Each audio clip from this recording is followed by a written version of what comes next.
A ver, ¿te has preguntado alguna vez por qué para millones de cristianos el apoyo al Estado de Israel es, bueno, casi un artículo de fe?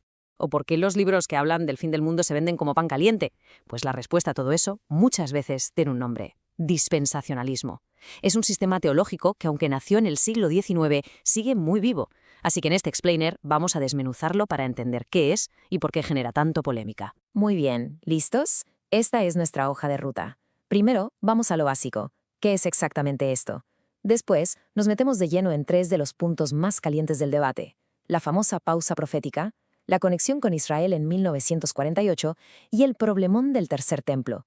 Y para terminar, la pregunta del millón: ¿por qué todo esto debería importarnos hoy? Vale, empecemos por el principio. Para entender toda la controversia, primero tenemos que tener muy clara la idea principal. O sea, ¿cuál es el cimiento sobre el que se construye todo este edificio teológico? Aquí está la idea clave, la que de verdad lo cambia todo. Según este sistema, Dios no tiene un único plan para la humanidad. No, tiene dos planes que corren en paralelo, para dos pueblos totalmente distintos. Por un lado está Israel y por el otro la Iglesia. Y esta separación, créeme, es el motor que mueve todo el sistema. Y aquí se ve clarísimo cómo funciona esa división. Para Israel, el plan es súper concreto. Es nacional, está ligado a la tierra, a lo étnico. Pero para la Iglesia, el plan es justo lo opuesto. Es espiritual, con la mira en el cielo, y es para todo el mundo. Es fundamental que te quedes con esta idea de los dos caminos que nunca se cruzan, porque todo lo que vamos a ver a continuación depende de esto. Vale, si Dios tiene dos planes separados, ¿cómo se organizan en el tiempo? Pues aquí es donde llegamos a la primera gran controversia, una idea que es central: que Dios en algún momento puso su reloj profético para Israel en pausa, una pausa que ya dura unos 2000 años. Entonces, la pregunta del millón es esta: ¿habla la Biblia realmente de una pausa de 2000 años en medio de una profecía? ¿O es más bien una interpretación que, bueno, hace falta para que todo el sistema del dispensacionalismo pueda funcionar? Y todo, absolutamente todo, gira en torno a este versículo del profeta Daniel. Habla de una última semana profética. Pero aquí viene el lío. ¿Se refiere a un pacto que Cristo hizo en la cruz hace 2000 años? ¿O está hablando de un pacto que hará un futuro anticristo, después de ese gigantesco salto en el tiempo? Vamos a poner las cartas sobre la mesa. La visión dispensacionalista te dice: esa última semana todavía no ha ocurrido, es para el futuro y el protagonista es el anticristo. Y para que eso sea posible, claro, necesitas meter una pausa de 2000 años. Pero la crítica dice: un momento, ¿de dónde sale esa pausa? La semana 70 vino justo después de la 69 y se cumplió con el nuevo pacto de Cristo. Básicamente, una postura necesita insertar un paréntesis gigante en la historia y la otra dice que el texto sencillamente no lo menciona por ningún lado. Pero ojo, que esta idea de la pausa no es solo un debate teórico, ¿eh? Para los que la defienden, todo cobró un sentido increíble en el siglo XX. Creyeron ver literalmente cómo Dios le daba el botón de play otra vez, conectando la profecía bíblica con los titulares de los periódicos. Para muchísima gente, la creación del Estado moderno de Israel en 1948 fue la señal, la prueba definitiva.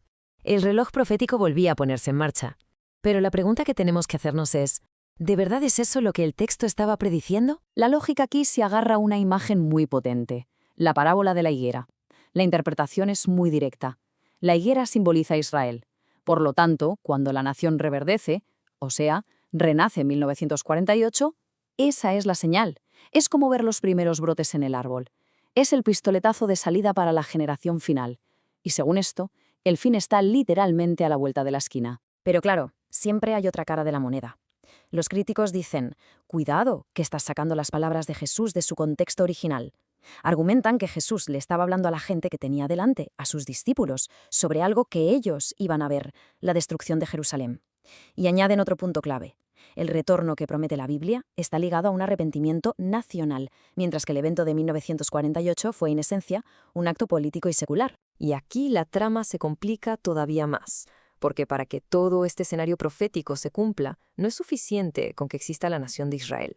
Falta una pieza más en el rompecabezas. Una pieza muy específica y muy controvertida: un edificio físico en Jerusalén, un tercer templo. ¿Y por qué es tan absolutamente crucial este templo? Pues porque sin él hay profecías claves sobre el anticristo que sencillamente no se pueden cumplir. Piensa en esto: para que una figura profane un lugar santo, primero tiene que haber un lugar santo. Y según esta visión, tiene que ser un templo judío real y funcional, donde, increíblemente, se volverían a hacer sacrificios de animales. Y es aquí donde a los críticos, teológicamente, les explota la cabeza. Porque claro, todo el Nuevo Testamento, y en especial la carta a los Hebreos, insiste en una idea fundamental: el sacrificio de Cristo en la cruz fue único, perfecto y definitivo. Se acabó. Por tanto, volver a sacrificar animales no sería cumplir una profecía, sería, como dice la cita, una regresión asqueante. Sería, en el fondo, decir que lo que hizo Cristo no fue suficiente. Bueno, hemos hablado de pausas proféticas, de higueras que reverdecen, de la necesidad de un tercer templo. Puede parecer un debate muy teórico, ¿verdad? Pues ahora llegamos a la pregunta clave. ¿Y a nosotros qué? ¿Por qué debería importarnos todo esto en pleno siglo XXI? Y la respuesta es que importa. Y muchísimo, porque no estamos hablando de ideas abstractas que se quedan en los libros. Este sistema moldea directamente cómo millones de personas leen su Biblia, cómo se posicionan políticamente respecto a Oriente Medio, y algo tan profundo como ¿cuál es su esperanza final?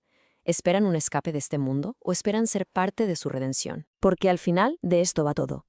Lo que crees sobre el final de la historia define inevitablemente cómo vives tu día a día.